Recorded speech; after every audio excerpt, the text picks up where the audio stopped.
So we are going to shift gears now, and now that we've heard from a few of the scenes in the work, Carson, who is part of the Environmental Club, which is sponsoring this event and has read the entire draft, is going to interview Kate about some of the themes explored in the work and her process, and I think also would welcome any questions from you. So I will turn it over to you, Carson, to kick us off. Right, so just to reiterate, I am Carson, a 9th grader at Nueva, and I have had the privilege of reading multiple drafts of Red Basin and multiple drafts of certain scenes. And today I just want to take this as an opportunity to interview Kate about the creative process and themes that come up in this work, and this is a very thought-provoking play, so I will begin to dive right in here with some questions for you. So, throughout Scene 7, we saw that society's dependence on technology is kind of portrayed as contributing to the loss of our humanity and our environmental resources. Now, what do you see as the connection between expanded use of technology, so that's things like social media, the prevalence of online classrooms and AI monitoring, and increasing environmental destruction in our world? Great question, and thank you for very nice words about the play. I would say the main idea behind that is that there's well-documented research that contact with nature encourages us to want to look after it. And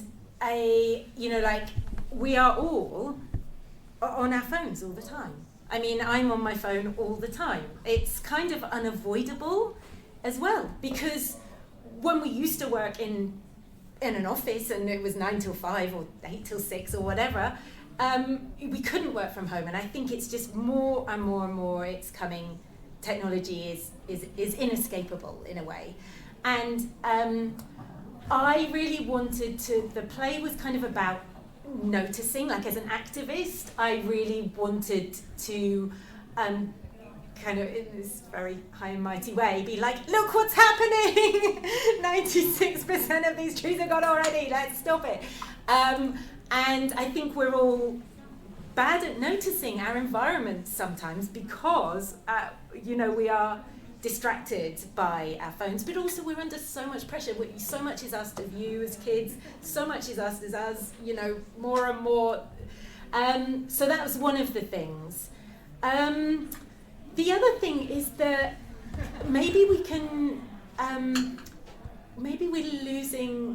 we're certainly losing knowledge. Like now there's a movement to look back towards, as referenced, indigenous knowledge about the land, but we are spending less time in nature, and maybe that's because we're spending more time on Minecraft and learning other really helpful things, especially in Silicon Valley, but there's a lot more competition for our time, I guess. And mental health, there's big mental health crises going on. And again, there are many, many studies about the how nature can have a really positive effect on our mental health. So I think there's a lot of tension going on there. And I'm not, I'm not saying we should leave these, but I am saying that we should, it can't be a refuge. And I actually did I found an email last night. I emailed a professor about biophilia, which is love of nature and like humans, why a flower makes us happy, which is, genetically a flower meant food was coming, right? Because the flower comes first and then the food comes. And so we have that programmed into us to enjoy nature, to find pleasure in nature.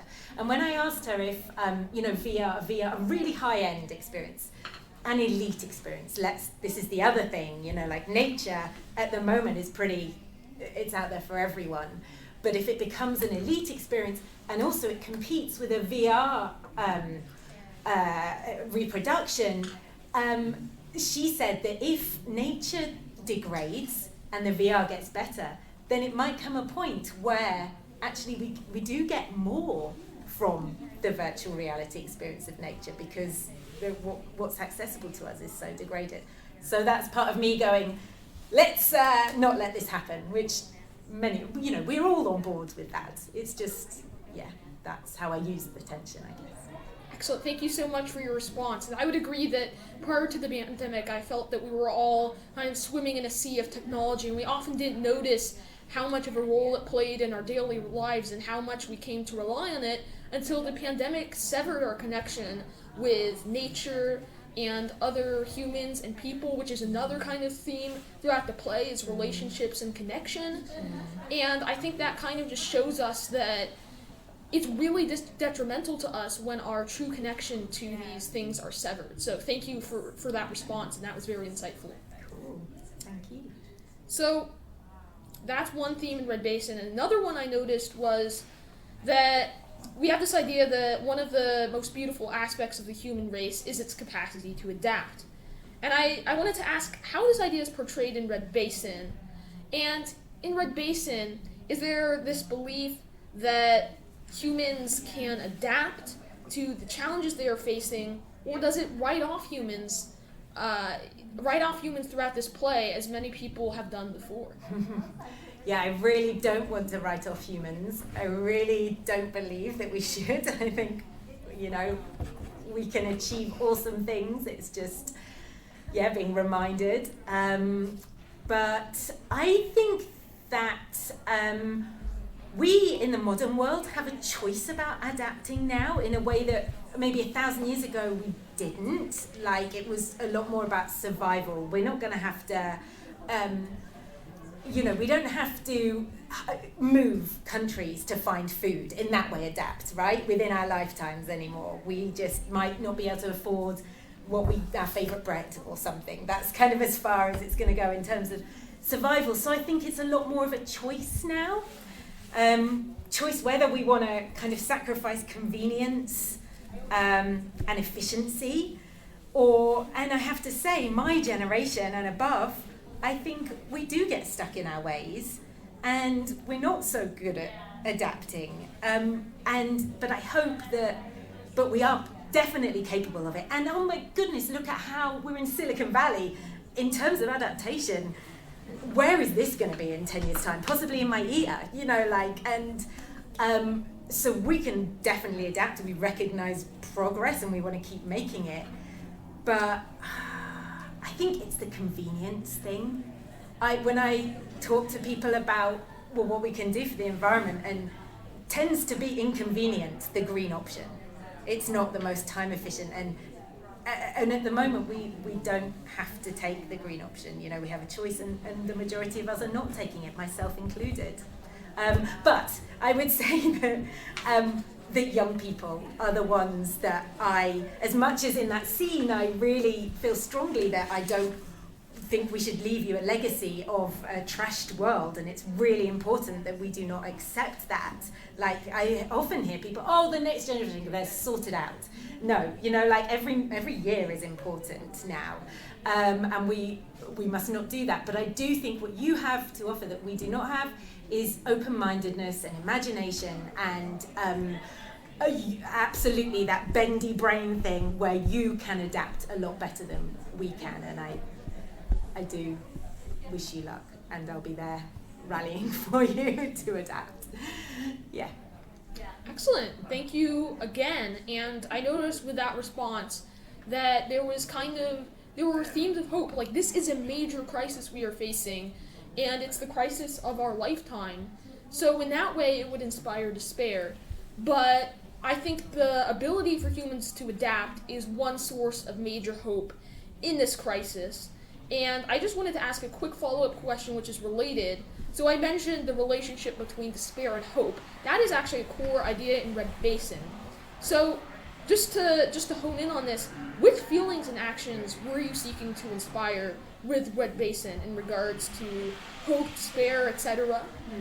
Yeah, definitely hope. And I think the forest, like that scene where has anyone been to Big Basin?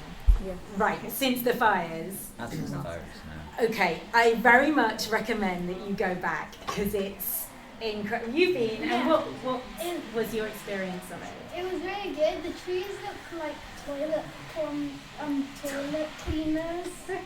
Yeah, or They look like Clarinet cleaner. a clarinet cleaner. Does anyone know like that long thing with the fluffy thing around scrubber. it? The Yeah. scrubber, yeah. Yeah. So they had these black charcoal trunks, and all around them is this brand new bright green. But Yeah. instead of like a tree, because they haven't had time to grow long branches, they're really mini. And these, but it's bright green. It Like, looks quite weird. It does look weird. Yeah. we went about 6 months ago, and yeah, 6 months. I think so, yeah. We do, because it's different every time. And that is where the hope is. I mean, these forests have been regenerating. You know, all the ice ages. Redwoods were around 100 million years ago. Not these type of redwoods, but they're related to them. And they have adapted through ice ages, through meteorites, through, you know, and they are not giving up. And that green, that's in the final scene. You know, those green shoots are there. And that is where the hope lies. And again, I know I keep saying this, and I'm always a bit like, oh, you sound so self-righteous. But I do think a key thing is just to notice. If we all had a collective conscious of noticing the very small things that we could do, then I think there will be a lot more hope. And I think we're very, very good at getting very stressed about things that are not going to matter in 100 years' time, or 50 years' time, or 10 years' time, or next week. Yeah. That is a great point on the perspective we need to assume if we're going to tackle this behemoth of a crisis. So thank you for that. Thank you. And we'll have one more question, then we will move on to audience participation. So if you want to start thinking of some questions or inquiries that you may have related to Red Basin, feel free to start brewing those. So my next question is related to another theme of Red Basin, which we didn't see in many forms in the scene, but just for some context, in the full script in Red Basin, there are various ripple effects. So there are new pandemics which are mentioned and other such incidents, and these pandemics and effects arise as a result of environmental destruction. And that brings up an interesting new point. Why is it important to understand Earth as kind of an interconnected and reliant web with many parts that are connected? And actually, how does Red Basin develop this idea? Yeah, we're all part of an ecosystem, and I think that's what I'm banging on about, remembering that, you know, without plants we have no food. Like, it's so, how many kids have never seen a chicken and we eat chickens, you know, like we're getting so separated from the ecosystem that we grew out of, literally over many millions of years of adaptation. We're all, well, when we were talking yesterday, I think the pandemic, the COVID, was a really good reminder, actually, of how we're all connected, because we watched this virus travel across the world. That virus was not paying any attention to walls being built and spoken about quite a lot, in the southern border of the US. It was not paying any attention to laws, and then there were knock-on effects like what's it called? The global, deliveries. We couldn't get things that we're very used to eating. Tomato, I go to Trader Joe's, so I get a lot of things from Italy and from Greece. And, suddenly all these ports were closed, and we realized that we are all connected. It's not in the same way as, the trees or the ecosystems, the things that environmental scientists can talk about, not me, but like how the weather works. We're all connected, right? This example we were talking about yesterday that I read, that fish fossils from millions of years ago that are now the desert in northern Africa get transported on a wind every year and delivered into the Amazon rainforest, where they replenish the Amazon rainforest with many, many minerals that those trees need because of all the water they get. All those minerals get washed away. So in order for those trees to thrive, the lungs of the world is in some way reliant on fish having lived millions of years ago. those crazy things we don't experience in our day-to-day lives, but we're all connected in that way. We're all connected in physical ways, things that we expect to have in our lives from all over the world. And of course, the World Wide Web, like this information system, like this wonderful thing that can connect us, just like we were saying before with Zoom. And I think humans really want to connect. I think that is something that is really innate in us. You know, tribes, people that worked as a group survived much better than people who were out on their own. And the World Wide Web is just a continuation of that. I know there are very negative parts of it as well. It's all a balance, right? But I think the end of this, Kellen, and what I was saying before about youth, I think you know how to organise and to act positively online. And the very end, or not the very end, but one of the last scenes, she has, rather than kind of being manipulated by Beso and this kind of, how do you call it, this GoFundMe thing, but it's more like a kind of begging thing. She's being exploited. She finds a way to turn it around and actually use her new followers to get them on board with a more kind of supporting the Earth way. And she uses, that connection to connect the World Wide Web with the Wood Wide Web, you know, join them together and and be activists and there we go. Yeah, I was just going to say, I think a common pitfall of humans is assuming that we're somehow the dominant species above others, when in reality we are so reliant on this global ecosystem and nature as a whole. So we really need to get rid of that belief system. We are just one part of many in a global system that requires a precise balance. Yeah. Sort of thing. All right, so at this point, we will be moving on to audience participation, a break for audience participation. So if any of you would like to inquire about the creative process that went into creating Red Basin, or have any other questions for Kate, this is a great opportunity to share your thoughts.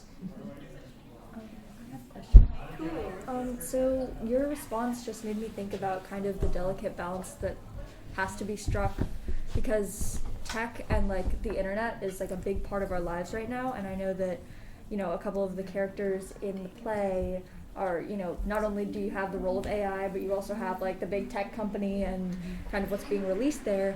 So I was just wondering what you were thinking about in kind of your commentary on like how tech can not only be helpful but also like has its downsides. So I was like kind of wondering your thoughts on the relationship between tech and like nature, and how you included that. I think, I think that it's really important that we continue to gather live in rooms together or in nature together, and that tech does not, we do not live these isolated lives. I read a report even this morning about how going to watch a sports game live is really good for us compared to watching it on TV, because we literally feel less lonely. We feel like we have friends, even if we go to that sports match. And I know online there are many communities you can join, and you know, I very much enjoy keeping in contact with my family 5,000 miles away. But again, it's just remembering that I think as hard as Mark Zuckerberg is going to try, that there really is no, you can't, this online is not the same as this in person. You know, I'm like aware of out there that's just finished, and that's kind of a distraction, but that's okay. And I'm very much like, are they kind of still paying attention? And you are, and it's really great for me, so that's like geeing me on. You know, and then there's loads of ways that we're not even, thank you, you got that hint, which maybe you wouldn't have got if we were online, and you know, it was all ones and noughts between us. It's not. And the thing is, right, it's so simple to like go for a hike or to like go for a picnic in the park with your friends. You teenagers, please come in. Teenagers in COVID, hi. Oh, you might be a bit early. Or you This is can the Red come on, Basin. that's fine. You can come in and listen, but yeah, we're finishing up. Yeah. So this is not the geography? It will be. It will be at No 1. problem. Yeah. Sorry. Sometimes we can just be lazy, can't we? And be like, oh, we'll chat. But actually, whenever I make the effort of seeing my friends in person, I am really glad that we all did that. And I think COVID was such a break. And I know teenagers missed seeing their mates in person. And yeah, it's we're exchanging hormones. There's all sorts of things we can't see going on now that do not happen over Zoom or whatever. Yeah. Does that answer your question? Sure. Thank you. Cool, thank you. What would be your vision for where this is, what kind of a stage or where this would be produced? Yeah, oh, well, it is multimedia, so it's ambitious. But having said that, like there's the most ambitious scene that we see this high-end VR experience happen. So we see Kellen in the headset, there are assistants, like putting wind machines near her. There are producing flowers for her to brush her fingers, because like not everything in the play is managed digitally. And we see what she sees on the screen, which is this beautiful big basin, as it was like 15 years ago, and endangered species flying across the screen. So that's the most ambitious thing. But I think we could do it with a yoga mat being a multi-directional trackpad, and if this actor could like do the Michael Jackson thing of like being able to fake running and walking on the spot, that's the brilliant thing about theatre. Like it's a two-way, in a way that kind of what we're talking about, why I love the theatre, your question about the live thing and the distance thing. We walk into the theatre and there's a contract between the performers, the writer and the audience. We're prepared to use our imaginations. So I would hope that if we can have a screen and great imaginations and great performers, then it could happen at Nueva, or it could happen on Broadway. I mean, I did think about writing it for radio. That was really tricky because it's very visual. I haven't cracked that yet, how I would do that. But yeah, I'd just like it to be accessible. So yeah, it's flexible. It's work in progress. If you have any ideas, let me know. Yeah. I'm definitely, so at the moment I'm trying to organise a development reading, and I would want to try and invite kind of a few people who know more about producing, and yeah, just get a feeling. It's so many things are up in the air at the moment, but I think the tech thing is important. We need to have the screen and the stage, so long as we can have that, yeah, it could happen anywhere.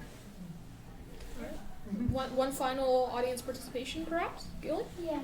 So I was wondering, at the start of the play, when you said that like in the movie that Karen was watching that that the actors performed, was it you said that it was the day, or it was when the storms were raging that Kelly was born. That's right, yeah. So she was born when the storms and the fires took place. Mm-hmm. Exactly. Well done for noticing that, because I do worry about the timeline being clear.